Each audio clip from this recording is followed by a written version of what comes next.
Lengyel Magyar, Ketio Borat, Ejut Harkul i Szabarat.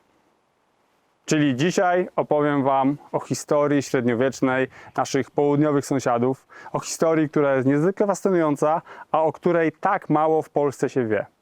W tym odcinku na temat średniowiecznej historii Węgier opowiem, dlaczego lud mówiący językiem, który jest bardziej podobny do chińskiego niż do polskiego, znalazł się tu, gdzie się znalazł, czyli na Nizinie Węgierskiej. Czy to prawda, że Węgrzy ukradli nam koronę, która była przewidziana dla Bolesława Chrobrego? Opowiem o tym, jak to się stało, że jeden strzał z łuku wystarczyłby, żeby nie powstało nigdy Cesarstwo Rzymskie narodu niemieckiego. A także powiem Wam, pewnie o tym nie wiecie, że w X wieku Węgrzy plądrowali Hiszpanię. Zapraszam na odcinek o średniowiecznej historii Węgier, a opowiem go z miejsca, które z historią Węgier jest bardzo mocno związane, czyli ze skansenu kultury sądeckiej. Park etnograficzny w Nowym Sączu, w którym właśnie się znajduję, jest miejscem, gdzie możecie zobaczyć cały przekrój budownictwa drewnianego tych obszarów. Są tu domy Lachów Sądeckich, właśnie w takiej osadzie teraz się znajduję. Są domy Łemków, Górali, są bardzo fajne cerkwie i przez całe lato tutaj przy pięknej pogodzie jest bardzo miło spędzić czas i poznać sekrety drewnianego budownictwa. Wracając do naszych południowych sąsiadów. Węgrzy są bardzo nietypowym ludem koczowniczym, ponieważ nie należą oni ani do ludów indoeuropejskich, ani do tureckich, ani nawet mongolskich. Otóż należą oni do ludów ugrofińskich, czyli do tych łowców-zbieraczy, którzy od neolitu zajmowali tereny od Finlandii po Ural, dzikie, pokryte tajgą tereny na północy Europy i Azji.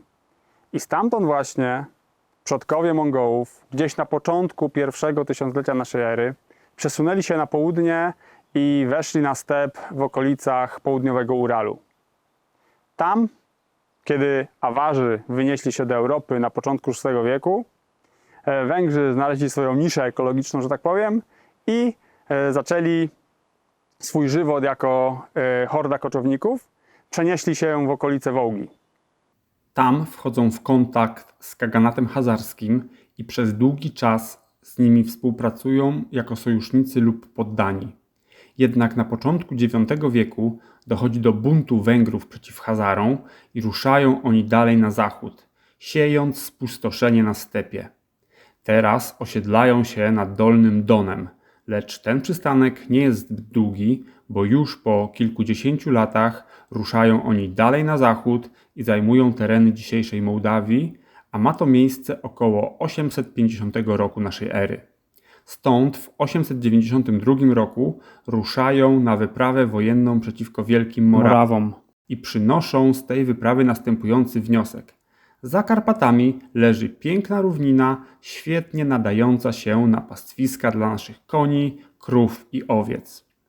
Arpad, wódz zjednoczonych plemion węgierskich i założyciel pierwszej dynastii panującej, prowadzi swój lud przez Karpaty w 894 roku i zajmują oni żyzne równiny nad środkowym Dunajem, do dziś zwane Niziną Węgierską. Węgrzy są ostatnią falą koczowników z Azji, którzy zajmą tę ziemię. Co prawda będą później próbować je jeszcze podbić Połowcy oraz Mongołowie, ale to Węgrzy ostoją się tutaj aż do dziś. Zaraz po przeprowadzce na Nizinę Węgierską wchodzą oni w bliskie relacje z Wielkimi Morawami, gdzie akurat dochodzi do dynastycznych tarć i jedna frakcja używa Madziarów do walki z drugą. Widząc słabość północnego sąsiada, Arpad dokonuje całkowitego podboju dzisiejszych Moraw i Słowacji. W 907 roku, zaniepokojony jego potęgą, król Niemiec Ludwik Dziecię wysyła z Bawarii armię pod wodzą Luitpolda, aby poskromić koczowników. Dochodzi do bitwy pod Bratysławą, w której prawie cała niemiecka armia zostaje zmasakrowana, a Luitpold ginie. Szczegółowo o tej bitwie opowiadam w osobnym odcinku, do którego link znajdziecie w opisie. Te ogromne sukcesy militarne Węgrów na początku X wieku doprowadziły do tego, że dosyć pewnie rozgościli się oni nad środkowym Dunajem na Nizinie Panońskiej, od tego czasu zwanej węgierską. W 907 roku umiera Arpad, twórca ich dynastii panującej, i władzę na kolejne 40 lat przejmuje Zoltan. Jest to okres niesamowitego węgierskiego terroru na całej Europie Zachodniej. Ale też trzeba pamiętać o tym, że Węgrzy trafili w bardzo korzystne okoliczności polityczne. Na wschodzie jest dopiero co rodząca się w przyszłości potężna Ruś Kijowska, ale na początku X wieku nie jest to jeszcze wielka potęga militarna, ona dopiero tam się kształtuje. Na południu mamy Bizancjum, ale Bizancjum jest bardzo w owym czasie zajęte walką z Bułgarami. Dalej na południu mamy Chorwatów i Serbów, którzy w owym czasie nie są jeszcze też potęgami militarnymi, tam ta państwowość słowiańska dopiero się kształtuje. I na zachodzie mamy przyszłe cesarstwo niemieckie, a na razie Królestwo Niemiec, które jest pochłonięte walką z Słowianami połapskimi i nie ma energii na to, żeby stawić czoła nowemu zagrożeniu, które właśnie pojawiło się na tym europejskim stepie, czyli na Nizinie Panońskiej. W Polsce praktycznie w ogóle nie mówi się o tym, że w pierwszej połowie X wieku Węgrzy byli niesamowitym utrapieniem praktycznie dla całego kontynentu, bo u nas historia zaczyna się dopiero w 966 roku. Tymczasem wcześniej rozegrały się w Europie tak ważne zdarzenia, które ukształtowały tak naprawdę wizerunek tego kontynentu w całym wczesnym średniowieczu. Otóż po zwycięstwie pod Bratysławą Węgrzy zobaczyli swoją potęgę militarną, zobaczyli swoją wyższość polegającą na tym, że byli znacznie bardziej mobilni w stosunku do ślamazarnych armii europejskich. Do tego ich szybkie, refleksyjne łuki dawały im niesamowitą przewagę na polu walki. I tutaj jest lista tych najazdów węgierskich, tylko kilku wymienionych spośród kilkudziesięciu, które w tym czasie się odbyły. W 911 roku pierwszy raz najechali Francję, w 922 dotarli aż na południe Włoch, w 924 łupili okolice Barcelony, w 934 palili miasta we Flandrii, w 942 ich najazd na Hiszpanię dotarł aż do Andaluzji na południu, w 943 złupili Grecję. Oczywiście na Niemców najeżdżali tak często, że aż trudno to zliczyć. Jednym słowem, oni czuli się jak lis w kurniku. Jednak niestety trafiła kosa na kamień. I ta kosa trafiła na ten kamień w 955 roku nad rzeką Lech. O tej bitwie nagrałem osobny odcinek, link znajduje się w opisie. Tutaj tylko wspomnę, że sromotna porażka Węgrów z królem Ottonem I niemieckim doprowadziła do zakończenia ich agresywnej ekspansji na teren zachodniej Europy. Ta bitwa miała szereg bardzo istotnych konsekwencji. Po pierwsze, dzięki temu zwycięstwu Otton zyskał ogromny autorytet wśród swoich podwładnych i kilka lat później zdołał osiągnąć koronę cesarską, o której tak marzył. Utworzył w ten sposób Cesarstwo Rzymskie Narodu Niemieckiego, czyli pierwszą Rzeszę Niemiecką, która istniała do 1806 roku aż. Również ta wygrana Niemców spowodowała, że zaprzestały te rajdy węgierskie nękać ich terytorium i dlatego oni mogli bardziej skupić się na Słowianach.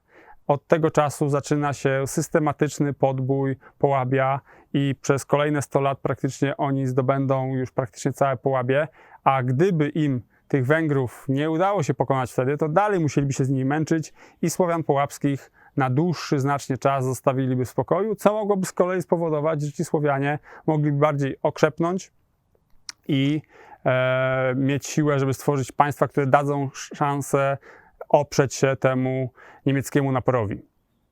No i wreszcie na Węgrzech dochodzi do przewrotu, do władzy dochodzi Toksun, nowy książę, który teraz zmienia zupełnie politykę, łączy się trochę bardziej z chrześcijanami, jest przychylny w stosunku do papieża, przyjmuje nawet jego biskupa jako wysłannika. Ten biskup z kolei namawia Węgrów, żeby ci atakowali dalej Niemców, co ciekawe. wpływy chrześcijaństwa zaczynają puszczać pierwsze korzenie na terenie Węgier, a Toksun skupia się przede wszystkim na handlu i na rozwoju gospodarczym. Chociaż najazdy na południe nie ustają i Bizancjum będzie jeszcze przez dłuższy czas nękane przez Węgrów. Około 972 roku władzę po Toksunie przejmuje Gejza, jego najstarszy syn. I mimo że był on chrześcijaninem, to Węgrzy byli w tym czasie jeszcze na wskroś pogańscy. Pierwsze, co robi Gejza, to w sposób bardzo krwawy rozprawia się z całą opozycją, jaką ma w swoim kraju, bo ród Arpada już się dość nieźle rozgałęził. On wycina te gałązki poszczególne rodu, żeby zostać sam przy władzy, żeby nikt nie mógł mu zagrozić. Tak jego rządy opisuje węgierski kronikarz. Gejza, który był surowy i okrutny, postępował tak jako władca wobec własnego ludu, ale był z kolei litościwy i hojny dla obcych, zwłaszcza chrześcijan. Gdy zbliżyło się doń światło łaski duchowej, zaczął uważnie dyskutować o pokoju ze wszystkimi sąsiednimi prowincjami. Ponadto ustanowił zasadę, aby wszyscy chrześcijanie, którzy chcą wejść na jego posiadłości, mieli okazaną łaskę gościnności i bezpieczeństwo. Pozwalał duchownym i mnichom przebywać w swoim otoczeniu, ofiarował im chętnie wysłuchanie i upodobał sobie krzewienie ziarna prawdziwej wiary zasiane w ogrodzie jego serca. Kiedy w 983 roku wybucha wojna domowa w Niemczech po śmierci Ottona I, Gejza najeżdża Bawarię i okupuje ten kraj przez kolejne 8 lat. Potrafił też nieźle rozegrać politykę międzynarodową, ponieważ dla swojego syna załatwił świetną partię, bo siostrę cesarza niemieckiego Henryka II. Swoją najstarszą córkę wydał za Bolesława Chrobrego, a drugą za cara bułgarskiego. Także zabezpieczył się praktycznie z każdej strony. Z tym Bolesławem Chrobrym nie do końca mu wyszło, ponieważ ta żona nie podobała się naszemu władcy. Po kilku latach odesłał ją z powrotem, a miał z nią tylko jednego syna, którego nazwał Bezprym. Jak wiecie, ten człowiek nie był przychylnie traktowany przez swojego ojca i tylko trochę namieszał w naszej historii. W 997 roku Gejza umiera i pozostawia po sobie jedynego syna Wajka. Ten, zanim będzie dzierżył władzę samodzielnie, musi stawić czoło opozycji wewnętrznej, bo jednak nie wszyscy członkowie rodu Arpada zostali wyrżnięci.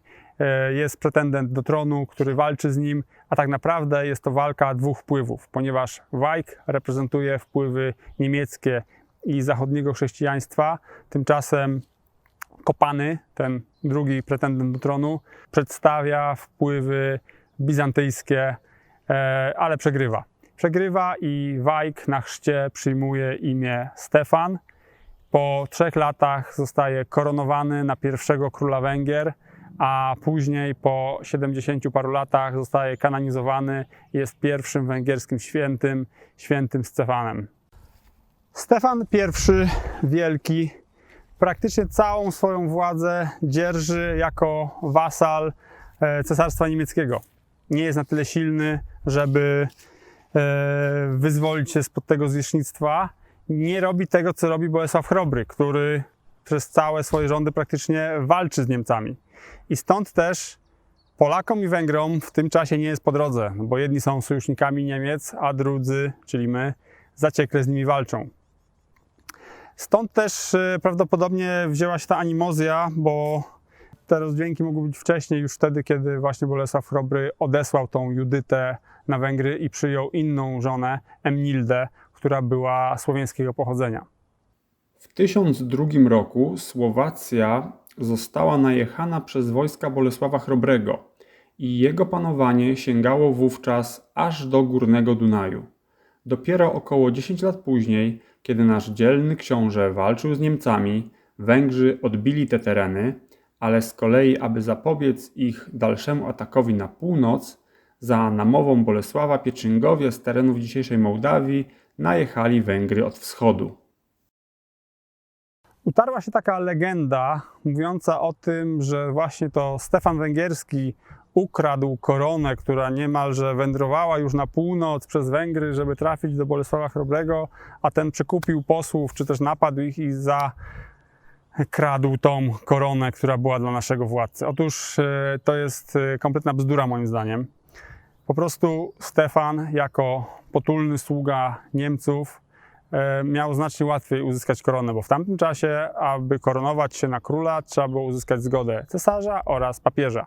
O ile Bolesław Chrobry z papieżem miał całkiem dobre relacje, o tyle z Niemcami, jak wiemy, nie miał najlepszych, chociaż oczywiście z Ottonem III całkiem niezłe, ale tak czy inaczej, po prostu Bolesław Chrobry jeszcze wtedy, jego wysiłki polityczne nie były na tyle mocne, żeby tą koronę królewską uzyskać.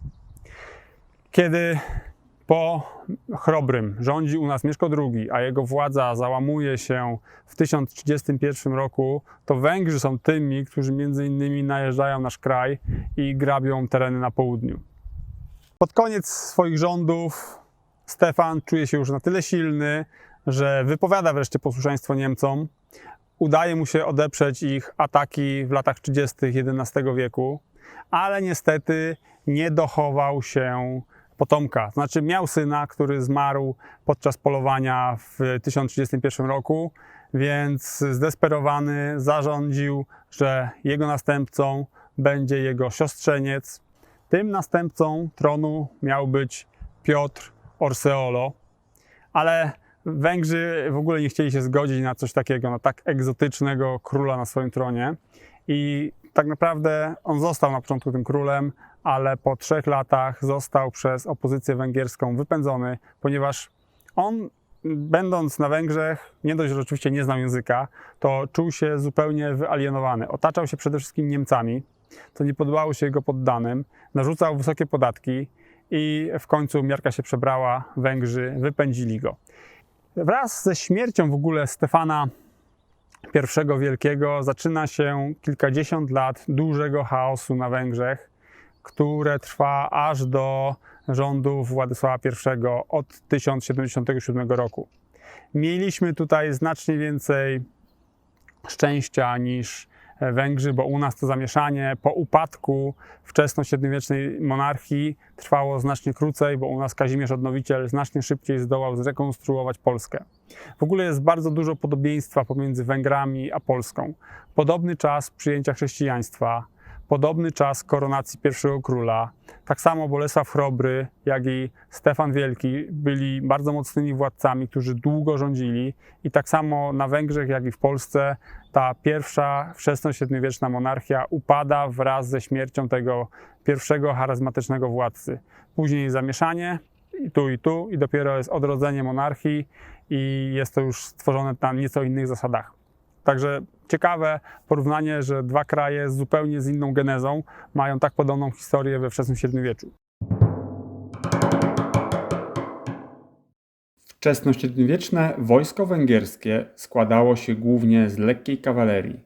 Wojownicy przede wszystkim posiadali refleksyjne łuki kompozytowe, które były wygodne do walki z końskiego grzbietu, posiadały duży zasięg i znaczną penetrację. Dodatkowo Węgrzy używali szabel i włóczni, natomiast arystokracja występowała na polach walki w zbrojach łuskowych lub kolczugach. Czasem armia węgierska wspierana była przez oddziały piesze, głównie słowiańskie. Armię węgierską wyróżniała jej niezwykła mobilność i dzięki temu tak łatwo pokonywali oni znacznie powolniejsze armie zachodnioeuropejskie. Także taktyka strzelaj i uciekaj była raczej obca Germanom, których głównie najeżdżali, i wywoływało to nie lada frustrację wśród nich.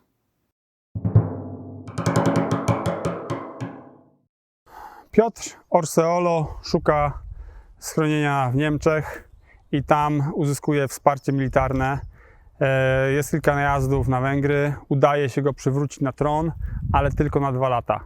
Po 2 latach wybucha potężny bunt o mocnym pogańskim zabarwieniu i na czele tego buntu stoi Andrzej, inny członek dynastii Arpada. Udaje im się pokonać Piotra, złapać go i znika on z kart dziejów. Andrzej koronuje się na króla w 1047 roku, ale nie otrzymuje korony ani od papieża, ani od cesarza, tylko od władcy bizantyjskiego. I to też pokazuje duży zwrot w polityce węgierskiej, ponieważ tutaj cały czas mamy walkę pomiędzy zachodnim chrześcijaństwem a chrześcijaństwem wschodnim. Andrzej bardzo promuje wpływy bizantyjskie na terenie Węgier. Powstają w tym czasie cerkwie, powstają monastyry na modłę grecką. Musimy pamiętać, że jest to okolica połowy X wieku. W 1054 roku dochodzi przecież do słynnej schizmy, podziału kościoła na wschód i zachód. Niewiele brakowało, gdyby Andrzej utrzymał swoją linię dynastyczną i swoją politykę u władzy, to całkiem możliwe, że Węgry byłyby w konsekwencji krajem prawosławnym, a to bardzo zmieniłoby szale sił politycznych na mapie europejskiej, bo ta walka w tym czasie bardzo mocno trwała. Na przykład Chorwaci zostali po stronie katolickiej, Serbowie przeszli na prawosławie, Bułgaria stała się prawosławna i Węgry właśnie były na tej granicy, gdzie nie wiadomo było, jak do końca to się potoczy, czy wpływy bizantyjskie, czy rzymskie wygrają. Jak wiemy z historii, Rzym wygrał. Węgry zostały krajem katolickim. Wreszcie w 1053 roku dojrzały już mocno król Andrzej doczekuje się upragnionego syna. Daje mu na imię Salomon. I w tym momencie jego brat Bela zaczyna się martwić o to, czy wreszcie doczeka się węgierskiego tronu dla siebie. Belę wspiera Bolesław Śmiały. I kiedy w 1060 roku bracia kłócą się, ponieważ Andrzej żąda od Beli przysięgi wierności, że nie będzie spiskował przeciwko Salomonowi, Bela odmawia, dochodzi do wojny braterskiej. Wojska polskie wspierają Belę w zmaganiach wojennych, natomiast Andrzej otrzymuje posiłki z Niemiec, bo Niemcy liczą, że dzięki temu uzyskają ponownie kontrolę nad państwem węgierskim. Nad rzeką Cisą dochodzi do bitwy, w której wojska polskie pokonują Andrzeja oraz jego niemieckich popleczników i Bela zostaje na 3 lata królem Węgier. Tylko na 3 lata, ponieważ umiera w dosyć zagadkowych okolicznościach. W kronice jest napisane, że umarł od obrażeń spowodowanych załamaniem się tronu pod nim. Czy to jest jakaś przenośnia, czy jakiś ukryty podtekst, nie wiadomo. Tak czy inaczej w 1063 roku umiera i władzę przejmuje mały 10-letni Salomon. 3 synowie Beli natychmiast uciekają do Polski. Ich imiona to Gejza, Władysław i Lambert, bo w Polsce jest dla nich bardzo przychylny klimat, ponieważ Bela był żonaty z córką Mieszka II, Lamberta, stąd też właśnie imię trzeciego syna Lambert. Władysław też po piastowskim, jedynie Gejza zachował imię dynastii Arpadów. Rodzina jakoś się dogaduje i kuzyni Salomona wracają z Polski na Węgry. Otrzymują swoje księstwa i wszyscy początkowo rządzą zgodnie na Nizinie Panońskiej, walcząc to z Czechami, to z Pieczyngami. Jednak kiedy chłopcy dorastają i testosteron zaczyna uderzać im do głów, najstarszy syn Beli, Gejza, buntuje się przeciw królowi Salomonowi i pokonuje go w 1074 roku, po czym przejmuje tron dla siebie, a Salomon otrzymuje tylko niewielkie księstwo na zachodzie Węgier. Gejza stara się u papieża o koronę, lecz ten każe mu uznać się wasalem jego świętobliwości Grzegorza VII. Na co Gejza uprzejmie odpowiada: nie dziękuję, i zwraca się do Michała VII, cesarza bizantyjskiego, z tą samą prośbą. Na co ten zgadza się ochoczo, bo imperium jest w nie lada opałach i każdy sojusznik się przyda. Szczególnie, że ten jest dość tani, bo wystarczy mu wysłać kawałek złota na głowę i jakiś tam koronacyjny podarek. Tak więc Gejza rządzi z namaszczenia bizantyjskiego, ale trwa to jedynie 3 lata, po czym władzę na Węgrzech przejmuje jego młodszy brat Władysław, z węgierskiego zwany László. Władysław jest po kądzieli wnukiem Mieszka II.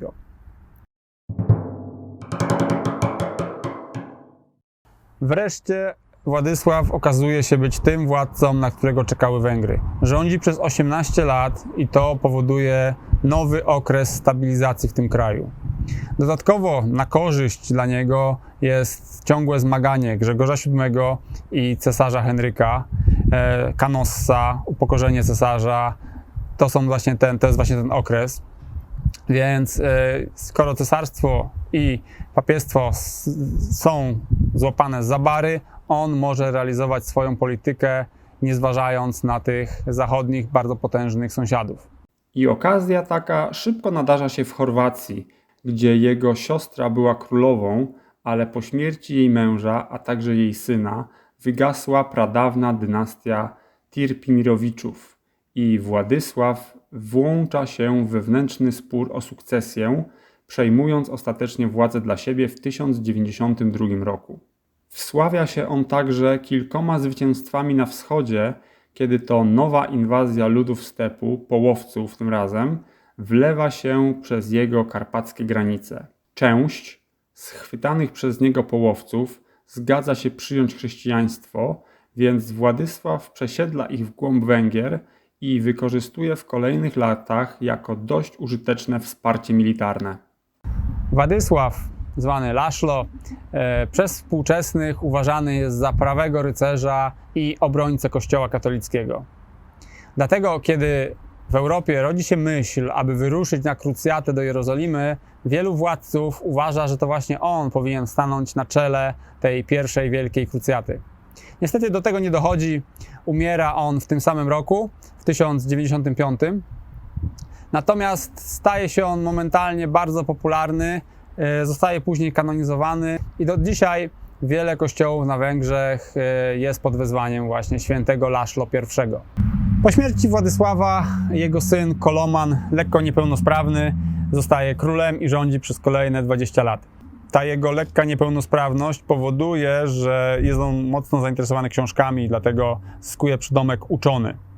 Młody król, 26-letni, spotyka się z dość ciekawym zagadnieniem, problemem w swoim królestwie. Otóż papież Urban II ogłasza właśnie wyprawy krzyżowe i przez Węgry będą teraz przemierzać liczne grupy wojowników, pielgrzymów w drodze do Jerozolimy. Oczywiście pojęcie o geografii tych średniowiecznych ludzi było marne i ci na przykład francuscy wojownicy, czy też często zwykli wieśniacy, którzy ruszali na tę wyprawę, nie wiedzieli tak naprawdę, jak daleko znajduje się Jerozolima. Wiedzieli tylko, że mają iść na południe i na wschód. I pierwsza grupa, która na wiosnę 1096 roku trafia na granice węgierskie, zostaje przyjęta bardzo przychylnie, przechodzą przez ten kraj, nie robiąc większych szkód, są nawet mocno wspierani przez lokalną ludność, tam karmieni oczywiście, chętnie sprzedawana jest im żywność, lecz każda później kolejna grupka rycerzy wraz z tym całym taborem, który z nimi przemierza, robi na Węgrzech coraz większe kłopoty. Po kilku miesiącach dochodzi do normalnych, regularnych rabunków, podpaleń, dochodzi do gwałtu na kobietach i Koloman ma już trochę dość tych krzyżowców, którzy zaczynają wręcz najeżdżać jego Węgry.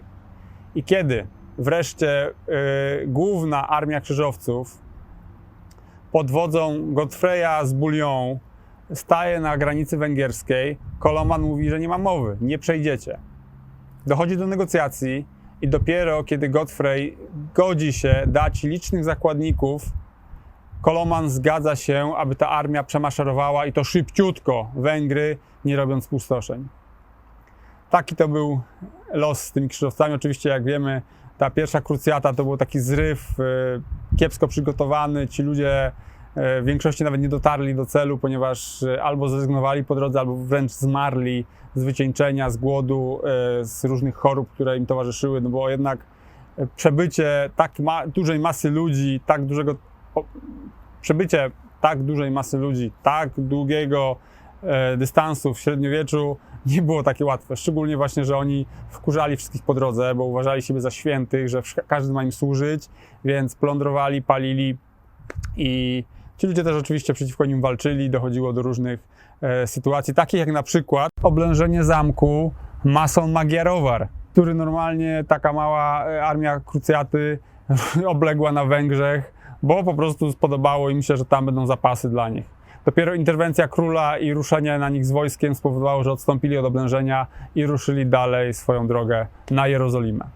Koloman zastanawiał się, gdzie może poszerzyć swoje granice i szansę taką dostrzegł na Rusi Halickiej. Ruś w tym czasie rozbita dzielnicowo nie była zbyt silna. Więc za namową kniazia kijowskiego przekroczył Karpaty i w 1099 roku obległ Przemyśl. Tam kniaź Halicki wraz z połowcami zaatakowali jego armię i pod Przemyślem doszło do straszliwej bitwy, w której armia węgierska została drastycznie zmasakrowana, a sam król uciekał przez rzekę, ledwo uszedł z życiem. To ostudziło nieco węgierskie zapały do ataku na tereny za Karpatami, ale oni tu jeszcze powrócą i będą toczyć wojny z Polską w XIV wieku. W późniejszych latach Koloman trochę już podupada na zdrowiu i nie prowadzi dalszej ekspansji. Wykorzystują to Wenecjanie, którzy w 1115 roku zajmują wybrzeże Chorwacji.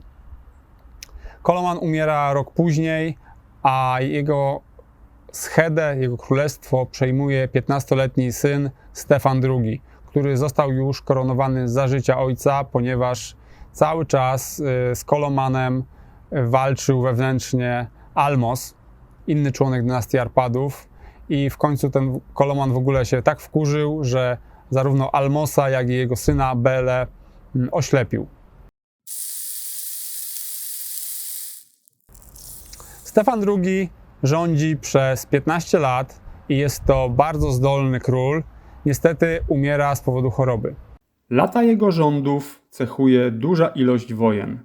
Najpierw z Czechami w 1116 roku, później z Wenecją na południu w 1117 roku, a następnie Stefan najechał Austrię w 1118. Później, po 5-letnim zawieszeniu broni, powraca do walki z Wenecją w Chorwacji, a w 1127 roku najeżdża Bizancjum, bo kupcy węgierscy zostali obrabowani w jednym z imperialnych miast. Najazd Stefana jest bardzo udany, łupi on liczne tereny w Serbii i Bułgarii, jednak w kolejnym roku cesarz Jan II Komen wyprawia się na Węgrów i zadaje im poważną klęskę w bitwie na terenie dzisiejszej Serbii. Za czasów Stefana II Węgry są lokalnym mocarstwem i ciągle kontynuują swoją ekspansjonistyczną politykę. Jako że Stefan II nie zdążył spłodzić prawowitego syna, to znowu po jego śmierci w 1131 roku na Węgrzech nastaje chaos. Jest dwóch pretendentów do tronu. Pierwszy to Bela II Ślepy, syn Almosa, który teraz po prawie 20 latach zostaje wydobyty z klasztoru, żeby osadzić go na tronie, no bo stricte jest Arpadem, więc ma poparcie społeczne z racji przynależności do tej wspaniałej rodziny królewskiej.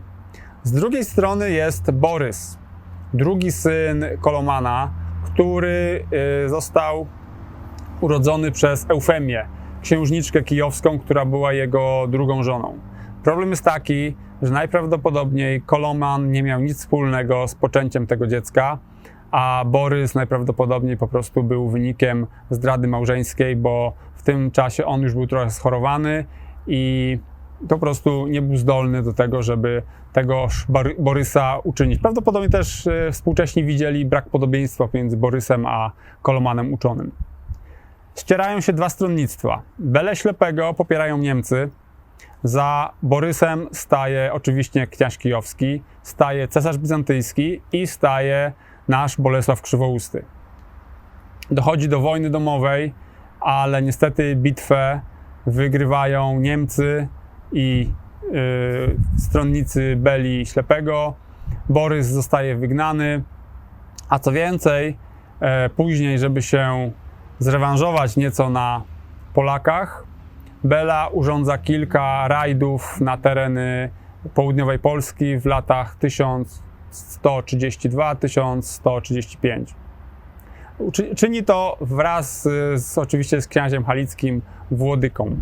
Uporawszy się z problemami wewnętrznymi oraz z Bolesławem Krzywoustym na północy, Bela II kontynuuje ekspansję w kierunku południowym.